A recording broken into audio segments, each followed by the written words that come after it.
Hi dear students, welcome all of you in today's lecture. We are seeing about the topic environmental management.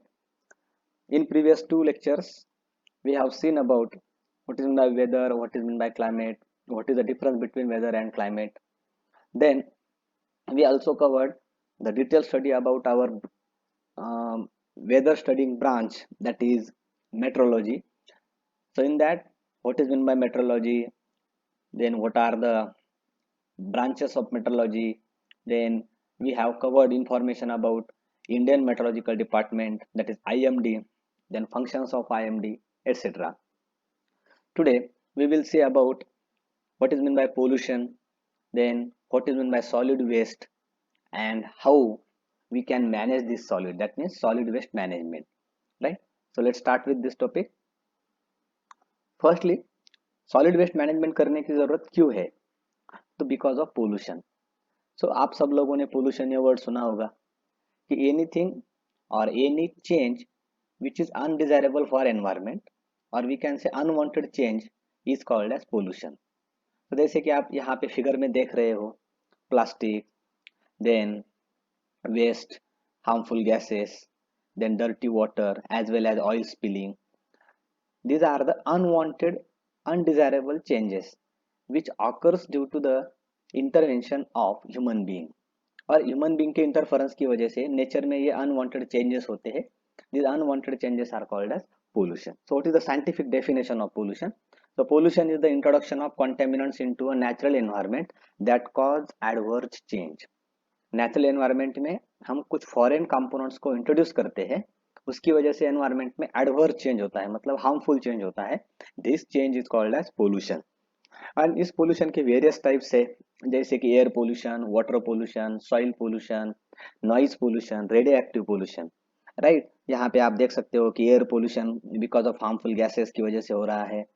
Then industrial water और domestic water natural water bodies में mix होने की वजह से water pollution हो रहा है. As well as oil, जो कि वाटर ट्रांसपोर्ट जो रहता है उसकी वजह से अगर बाय मिस्टेक एक्सीडेंट वगैरह हुआ तो ऑयल पूरी तरह से वाटर सरफेस पे स्प्रेड होता है, तो it cause water pollution. Then ये जो कि सॉलिड वेस्ट है, जो कि हम कहेंगे डोमेस्टिक वेस्ट, जो कि हम ओपन लैंड पे डंप करते हैं, ऐसी इसकी वजह से होता है लैंड पोल्यूशन और we can say soil pollution. As well as this plastic which is non degradable, ये प्लास्टिक भी हम ओपन स्पेस पे डंप करते हैं. तो because of this various unwanted substances, pollution of various types occurs, like air, water, soil, noise, radioactive, etc. अब जो agents or the substances which cause the pollution, these substances are called as pollutants. So nothing but pollutants are components of pollution. अब ये pollutants क्या रहेंगे? So these pollutants may be foreign substances or some pollutants are naturally occurring contaminants. Naturally occurring भी pollutants रहते हैं, like in summer season or on the onset of monsoon season, cyclones, storms are there, or even though sometimes flood occur. So because of this cyclone, storms and flood, naturally some dust particles or some unwanted particles mix into the environment and they pollute the environment. So ये pollutants human being के interfere की वजह से आने वाले भी होते हैं, as well as naturally occurring भी होते हैं. Right, so this is about pollution, types of pollution and pollutants. Okay, now which are the ways of pollution? एक डिफरेंट डिफरेंट वेज है. जितने भी वेज आप यहाँ पे स्क्रीन पे देख रहे हो, this all ways are only because of human being. Right, so let's see one by one. First way of pollution is traffic और vehicle. So you know, four-wheeler, two-wheeler, because of incomplete combustion of the fuel, carbon monoxide released, and that carbon monoxide is responsible to cause air pollution. So heavy traffic is there, too much vehicles are there, and because of these vehicles, air pollution occurs. Then explosion. That means we can say nuclear explosion. Because of nuclear explosion also, there is a too much air pollution. Then you see here various industries, chemical industries, then sugar industries. So because of these all industries, air pollution occurs, right? As well as these are the nuclear reactors. Here अगर आप figure में देखेंगे, ये nuclear reactors which are situated near the water source. So because of these nuclear reactors, air pollution as well as water pollution occurs. Why water pollution occurs? Because of these nuclear reactors. So whatever water is in nuclear reactors, without any treatment, this water is released into the river or whatever natural source will be there. In that natural source, this untreated water released, and because of this, water pollution also occurs, right? So traffic, nuclear explosion, various industries, then nuclear reactors, these all are the agents which are responsible to cause air pollution as well as water pollution. Then now here you are seeing some agrochemicals. So you know, in our country, most of the people are depend on the agriculture. That means we say Indian economy का backbone कौन है, तो agriculture है। तो इस agriculture में food production बढ़ाने के लिए वेरियस हार्मफुल केमिकल्स का यूज होता है, दैट कॉल्ड एज एग्रोकेमिकल्स। तो एग्रोकेमिकल्स की वजह से भी पोल्यूशन होता है, सॉइल पोल्यूशन होता है, एग्रोकेमिकल्स की वजह से वाटर पोल्यूशन होता है, as well as air pollution भी होता है। So agrochemicals, use of agrochemicals is also a cause of pollution. Then here various solid waste, undegradable, then degradable, all type of waste जो कि हम ओपन प्लेस पे dump करते हैं, this all waste, solid waste is also responsible to cause pollution. So various types of pollution इस solid waste की वजह से होता है। देन ये लास्ट फिगर में अगर आप देखेंगे तो वाटर पोल्यूशन यहाँ पे आप देख रहे हो because of domestic waste. Domestic waste से इस तरह से नेचुरल वाटर बॉडीज पोल्यूट होते हैं, एंड उसका impact natural living organisms, that is aquatic animals, aquatic organisms के ऊपर होता है। वही वाटर अगर हम ड्रिंकिंग पर्पज के लिए यूज करेंगे तो हमारी हेल्थ के ऊपर भी इफेक्ट होता है। So these are the various ways of pollution, and only because of this we need to solid waste management, and we are going for the solid waste management, right? If there is a no pollution, there is a no solid waste management. ये solid waste तैयार होता क्यों है? तो हमारे various activity की वजह से होता है, राइट? तो ये एक्टिविटी हम स्टॉप तो नहीं कर सकते, बट हम इनको मिनिमाइज कर सकते हैं, नहीं तो इनसे होने वाले जो हार्मफुल इफेक्ट्स है उनको कम कर सकते हैं। तो ये कैसे करना है, right? So solid waste, what is mean by solid waste? तो सॉलिड वेस्ट की डिफिनेशन हम कैसे दे सकते हैं? तो यहाँ पे आप देखो, any garbage, any solid thing which is garbage called as solid waste. Then as well as हम सॉलिड वेस्ट किसको कहेंगे? जो वेस्ट वाटर में स्लज रहता है, स्लज मतलब solid component in waste water. जैसे कि आप वेस्ट वाटर के दो पार्ट है, एक है स्लज और दूसरा है सीवेज वाटर। तो sludge mean solid part and sewage water means liquid part. तो स्लज किसी भी वेस्ट वाटर ट्रीटमेंट प्लांट का, it also called as solid waste. Then water supply treatment plant जो रहते हैं, यहाँ पे भी ये स्लज तैयार होता है। Then air pollution control facility जहाँ पे होती है, वहाँ पे भी ये स्लज तैयार होता है। जैसे कि आपने सुना होगा न्यूज में कि चाइना में ऐसा एक वर्ल्ड का सबसे हाईएस्ट टावर बिठाया गया है कि जो एयर को एयर में ऑक्सीजन रिलीज करता है। एक्चुअली वो एटमॉस्फेयर की एयर को एब्जॉर्ब करता है, प्रोसेसिंग करके ऑक्सीजन रिलीज करता है, बट उस प्रोसेसिंग की वजह से जो वेस्ट तैयार होने वाला है, it is also a solid waste, right? तो स्लज जो कि water treatment plants, water supply treatment plants as well as air pollution control facility से तैयार होता है, ये भी सॉलिड वेस्ट कैटेगरी में आता है। देन और क्या आता है सॉलिड वेस्ट में? तो जो चीजें हम डिस्कार्ड किए हैं, मतलब हमने फेंक दी है वो चीजें। देन जैसे कि हम डोमेस्टिक पर्पस खत्म होने के बाद किसी चीज को थ्रो करते हैं, वो भी आता है। As well as industries, industries भी किसी चीज का यूज होने के बाद जो उसके रिमेन्स है उनको भी थ्रो कर देते हैं। देन माइनिंग करने के बाद, जैसे कि माइनिंग करने की वजह से हमें इंपॉर्टेंट मिनरल मिलता है, बाकी उसी वजह से बाहर जो आने वाली सॉइल है या डस्ट है या जितने भी सॉलिड पार्टिकल्स है, these are also included under solid waste. Then agricultural operations करने की वजह से भी, as well as community activities, that means human being की एक्टिविटीज की वजह से भी जितना वेस्ट तैयार होता है, this all waste comes into the category solid waste. यहाँ पे आप फिगर में देख रहे हो कि some plastic bottles, tin can, then glass bottles, then papers, these all solid things are called as solid waste, right? अब इस सॉलिड वेस्ट का हमें मैनेजमेंट करना है, क्योंकि इसी वेस्ट की वजह से सबसे ज्यादा हार्मफुल इम्पैक्ट एनवायरनमेंट के ऊपर होता है, as well as living being के ऊपर भी होता है। तो सबसे पहले हम देखेंगे कि सॉलिड वेस्ट की वजह से कौन से प्रॉब्लम्स अराइज होते हैं। जैसे कि आप यहाँ पे फिगर में देख रहे हो कि ए एंड बी, इसमें आप देख सकते हो कि बी, ए प्लेस, जब हम कोई सॉलिड वेस्ट या अनवांटेड मटेरियल वहां पे डंप करेंगे तो वो किस तरह से वो प्लेस दिखता है, एज वेल एज अगर आप उसी प्लेस को अगर क्लीन करके देखेंगे तो किस तरह से आपको नेचुरल ब्यूटी दिखेगी, राइट। तो इतना डिफरेंस होता है अगर हमने सॉलिड वेस्ट मैनेजमेंट नहीं किया तो। अगर आप यहाँ पे देखेंगे तो सिंगल पर्सन यहाँ पे खड़ा भी नहीं हो सकता, और जैसे ही हम मैनेजमेंट करेंगे, उसको क्लीन करेंगे, तो it is beautiful for us. तो इस तरह से सॉलिड वेस्ट मैनेजमेंट बहुत इंपॉर्टेंट है। बट फर्स्टली हम देखेंगे कौन से प्रॉब्लम सॉलिड वेस्ट मैनेजमेंट की, सॉलिड वेस्ट की वजह से होते हैं।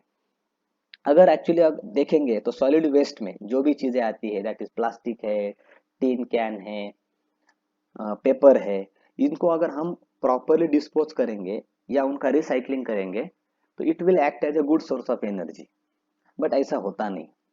पूरे वर्ल्ड में बहुत मिनिमम परसेंटेज में रिसाइकल, रीयूज, इन चीजों को यूज किया जाता है। मोस्ट ऑफ द टाइम ये वेस्ट थ्रो ही किया जाता है। सिर्फ कहाँ थ्रो करने की स्ट्रैटेजी क्या रहती है, अपने घर से, अपनी इंडस्ट्री से दूर। बट आप कहीं पे भी थ्रो करो, ये तो पोल्यूशन कॉज करने वाला है, राइट। अब पूरे वर्ल्ड वाइड अगर देखेंगे तो solid waste is very serious problem. इसकी वजह से वाटर सॉइल पोल्यूशन तो होता है, बट हार्मफुल डिसीजेस को भी ह्यूमन बीइंग को फेस करना पड़ता है। जैसे कि आपने मलेरिया, डायरिया, ये डिसीजेस के बारे में सुना होगा, ये पोल्यूशन की वजह से होने वाले डिसीजेस है। एज वेल एज इस सॉलिड वेस्ट की वजह से हमारे कंट्री की इकोनॉमिक ग्रोथ भी डाउन हो जाती है, एनवायरमेंट का भी डिग्रेडेशन होता है, एज वेल एज हेल्थ के ऊपर भी इफेक्ट होता है, राइट। देन यही सॉलिड वेस्ट अगर हमने जल्दी कंट्रोल नहीं किया तो उसकी वजह से हमारे नेचर को थ्रेट भी हो सकता है।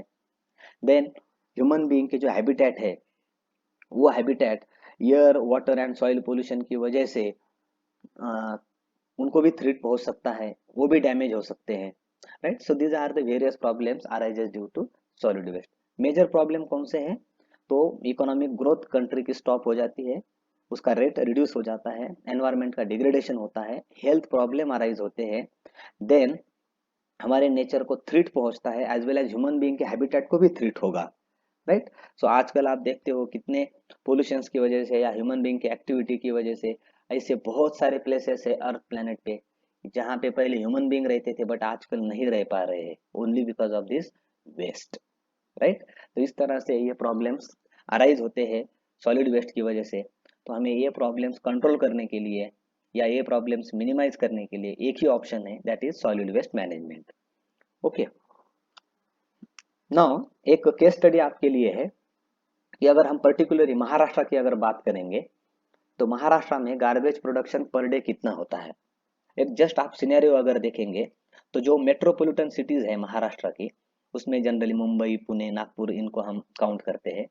तो उन इस सिटीज का daily garbage production, daily solid waste production कितना है आप यहाँ पे देखेंगे तो मुंबई में 5000 टन पर डे गार्बेज तैयार होता है, पुणे सिटी में 1700 टन गार्बेज तैयार होता है, वही नागपुर सिटी में 900 टन गार्बेज तैयार होता है।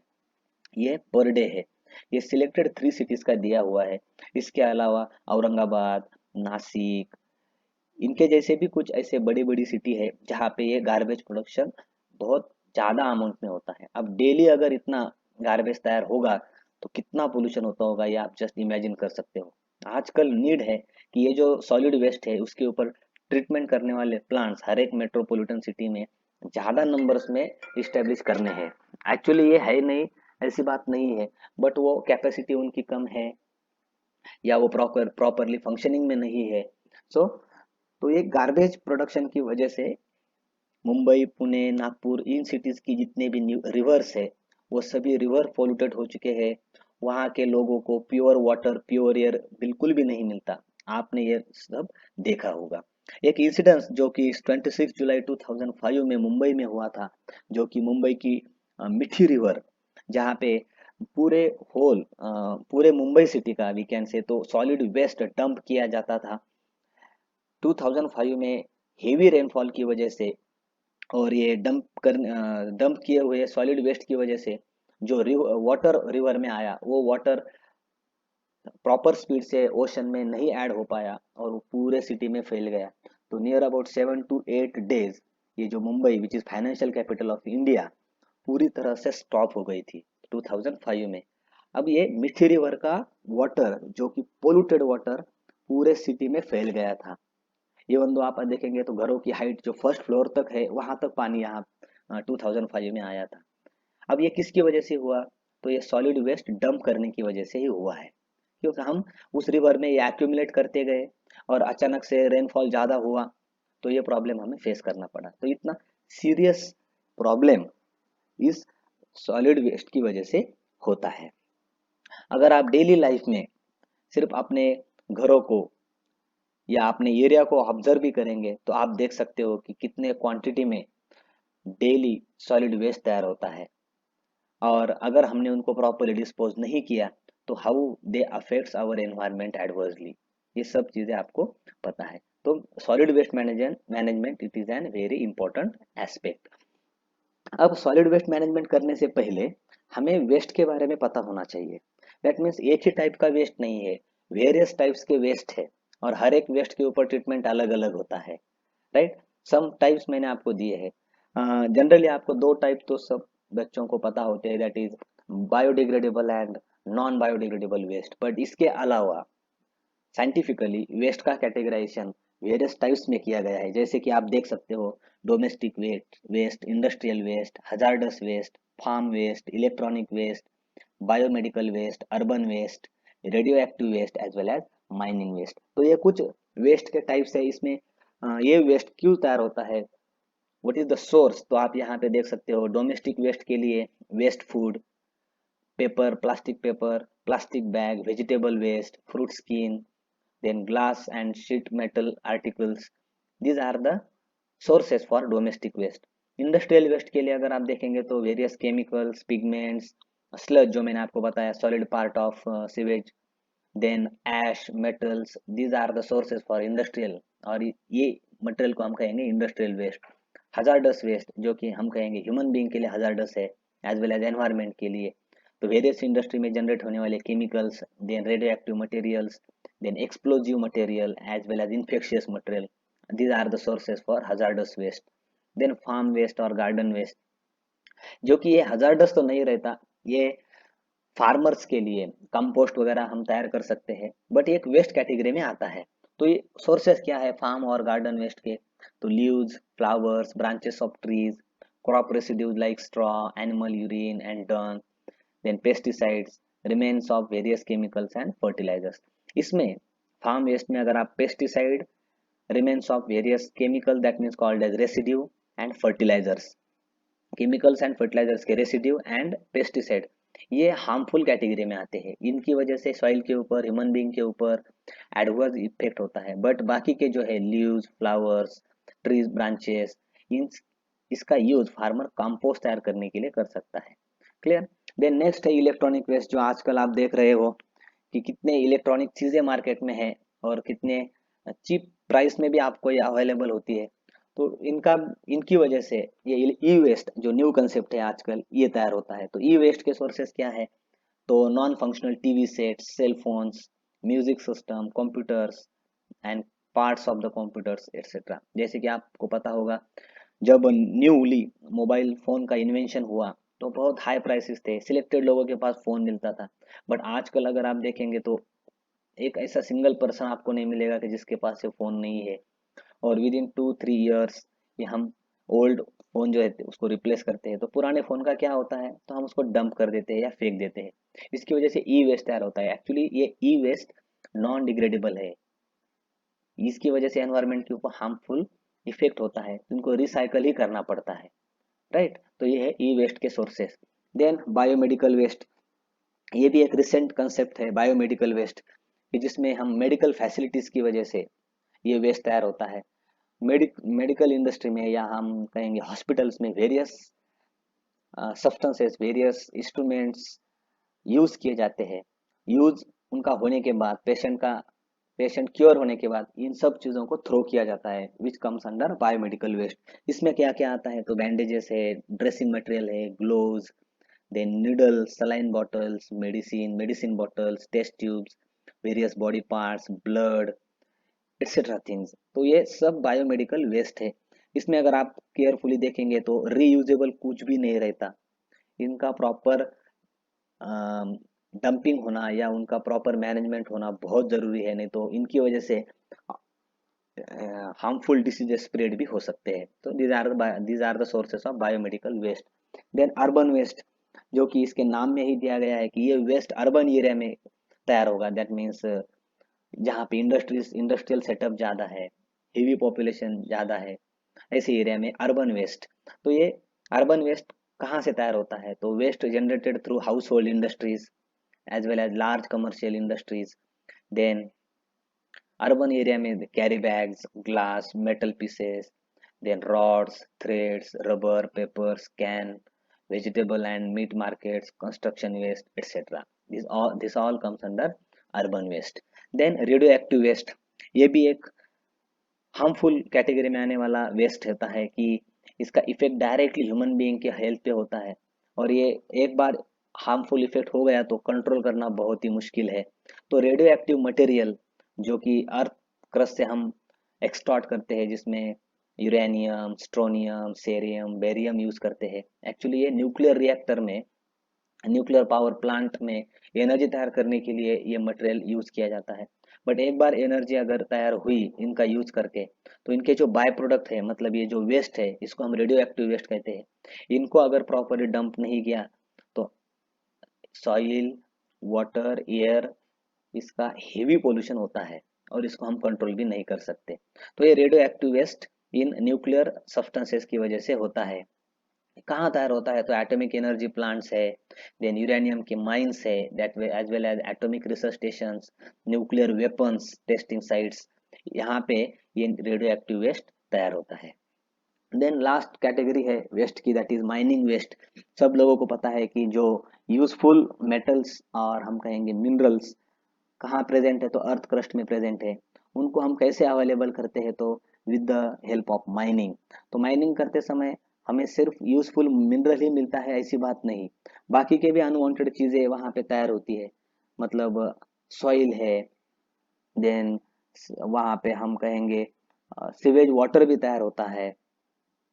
तो ये माइनिंग वेस्ट है, जिसमें कुछ harmful metals like lead, arsenic, cadmium, वो भी माइन से रिलीज होते हैं या एक्सट्रैक्ट करते समय वो बाहर आते हैं।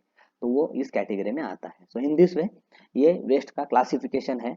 जब हम वेस्ट कौन से कैटेगरी में आता है ये अगर हमें पता चले, तो we can implement solid management strategy in correct way.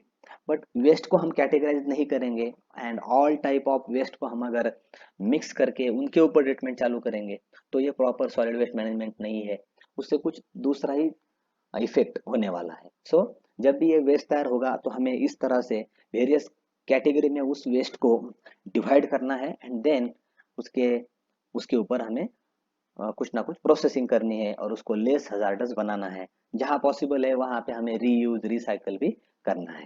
Right, so this is about classification of waste.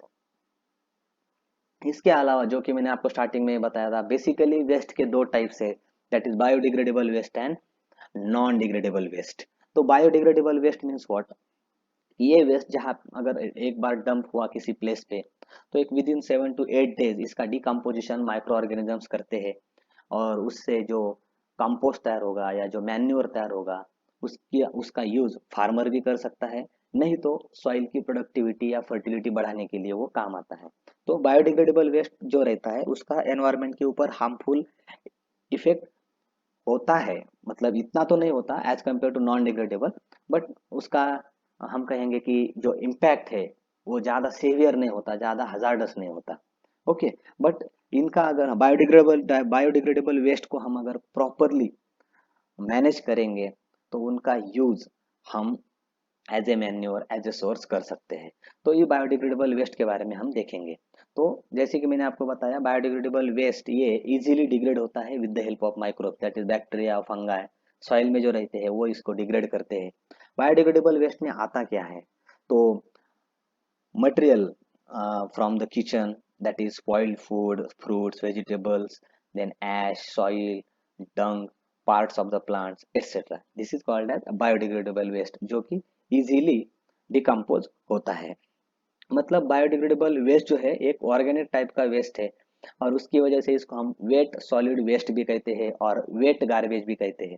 तो कैसे वेट सॉलिड, मतलब इसमें amount of water that means moisture रहता है। जित अगर आप देखेंगे वेजिटेबल पार्ट्स, यहाँ पे आप फिगर में देख रहे हो, किसको हम बायोडिग्रेडेबल वेस्ट कहेंगे, तो वेजिटेबल्स है, फ्रूट्स है, उनके कट किए हुए या रिमेन्स जो है उनको हम बायोडिग्रेडेबल वेस्ट कहते हैं। तो ये सभी मटेरियल में मॉइस्चर रहता है, that's why called as wet solid waste, moisture contain करने वाला वेस्ट। और मॉइस्चर की वजह से ही इजीली उनका डिकम्पोजिशन होता है, राइट।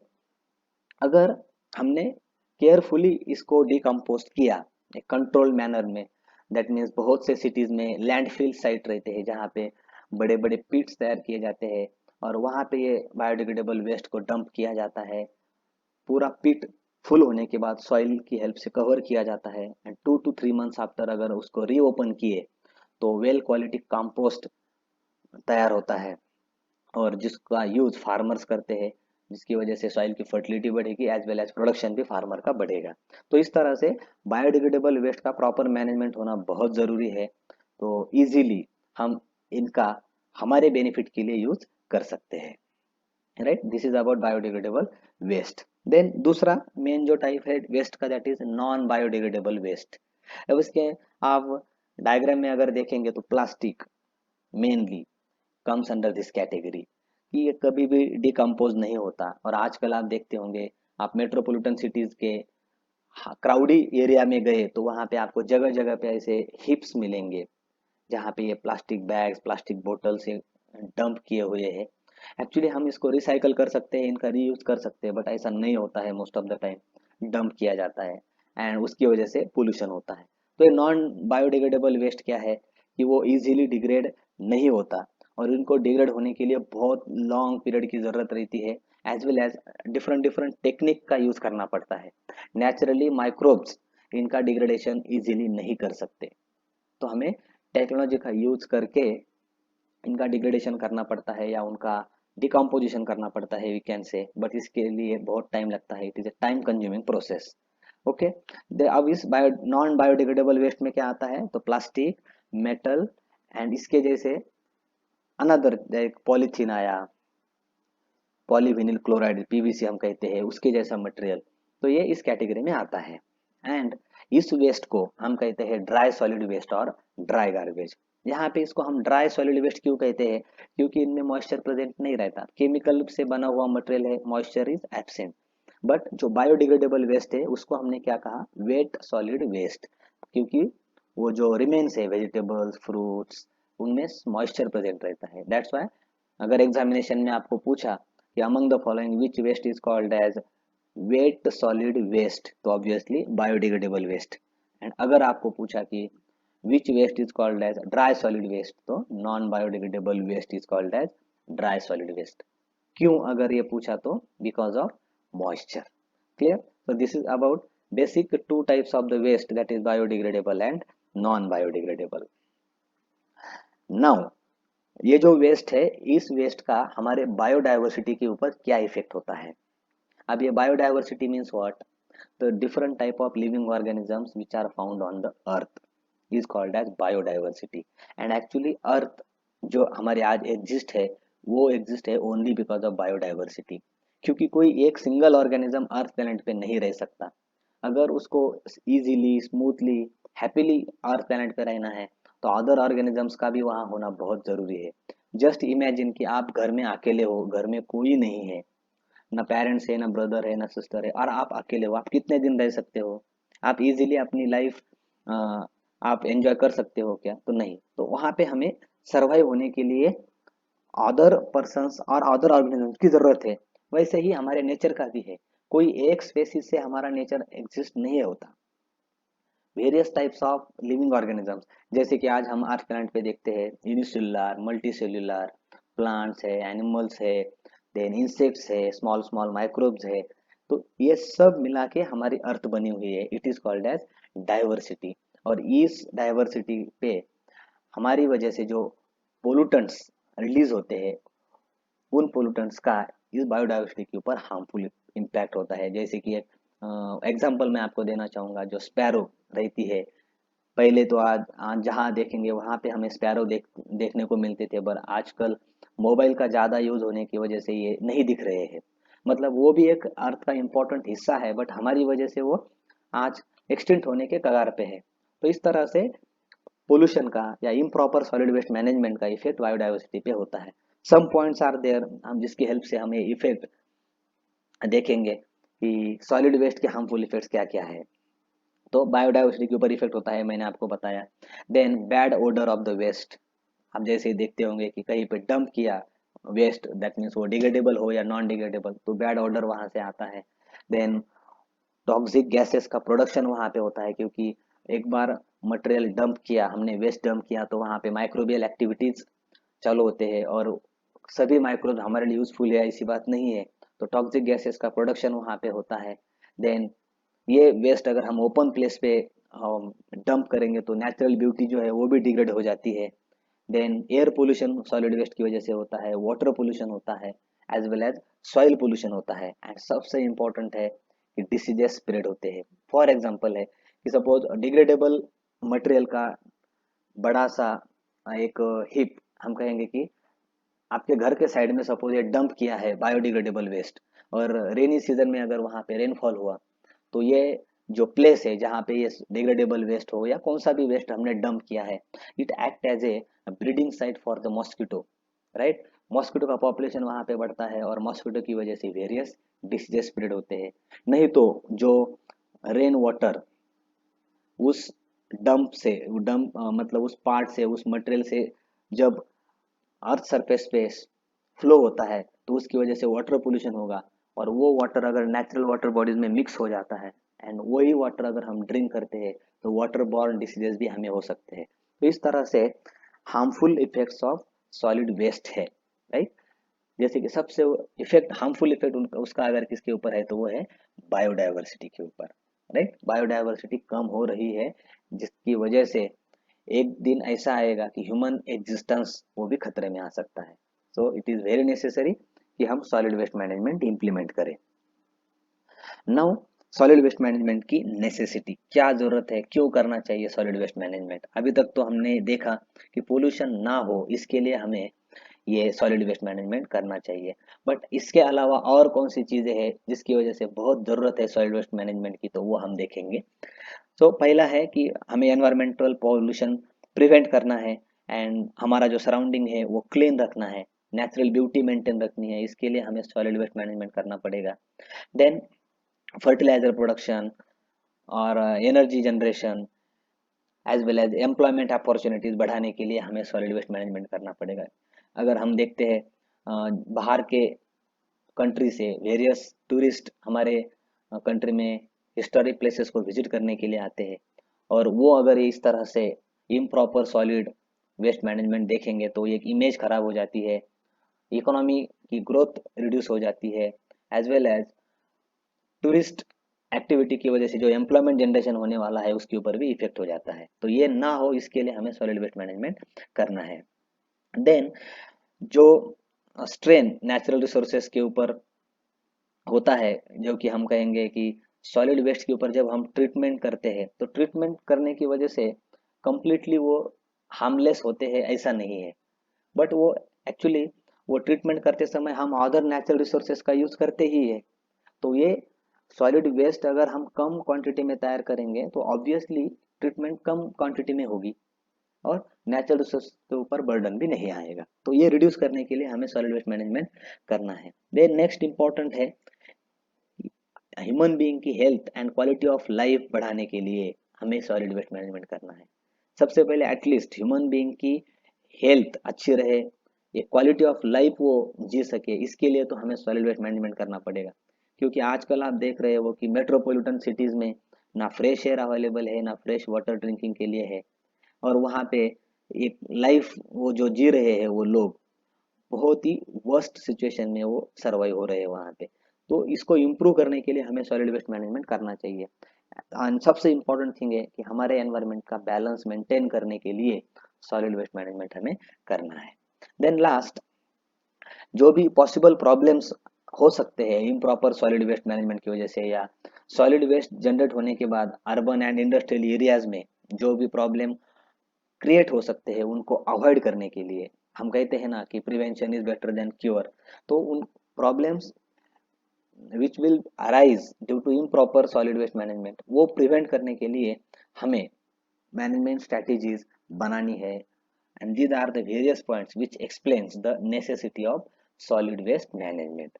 और ये किस तरह से करना होता है, किस तरह से सॉलिड वेस्ट मैनेजमेंट किया जाता है, ये हम नेक्स्ट लेक्चर में देखेंगे। तो आई होप आपको ये टॉपिक समझ में आया होगा। अगर आपको कुछ डाउट है तो आप डाउट व्हाट्सअप कर सकते हो, आपके डाउट क्लियर करवा के दिए जाएंगे। Thank you so much.